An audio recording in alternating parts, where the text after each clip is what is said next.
Të paktën 460 persona u vranë dhe 4390 të tjerë u plagosën në kryeqytetin iranian Teheran, që nga fillimi i luftës së SBA-s dhe Izraelit kundër Iranit.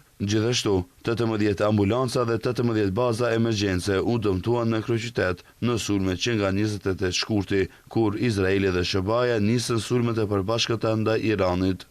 Të dhëna ka publikuar edhe pala izraelite, llogaritet se një total prej 2339 persona që janë plagosur, përfshirë civil dhe ushtar që nga fillimi i luftës. Ndërkohë, Turqia njoftoi se sot një sistem mbrojtës ajror Patriot po përgatitet për gatishmëri operacionale në Turqinë lindore, si pjesë e përpjekjeve të koordinuara me NATO-n për të ndihmuar në mbrojtjen e hapësirës ajrore të vendit mes tensioneve të vazhdueshme rajonale. Në anën tjetër, ministri i jashtëm i Turqisë Hakan Fidan, gjatë një bisede telefonike me homologun e tij iranian të martën, tha se shkelja e hapësirës ajrore të Turqisë është e papranueshme. Fidan theksoi se Turqia do të vazhdojë të marrë të gjitha masat e nevojshme kundër kësaj.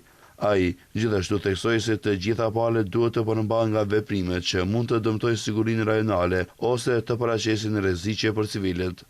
Ndërkohë, presidenti i Këshillit Evropian Antonio Costa tha sot se liria dhe të drejtat e njerëzit për popullin iranian nuk mund të arrijnë nëpërmjet e bombave dhe theksoi se drejtat ndërkombëtare duhet të mbetet themeli për mbrojtjen e të drejtave themelore.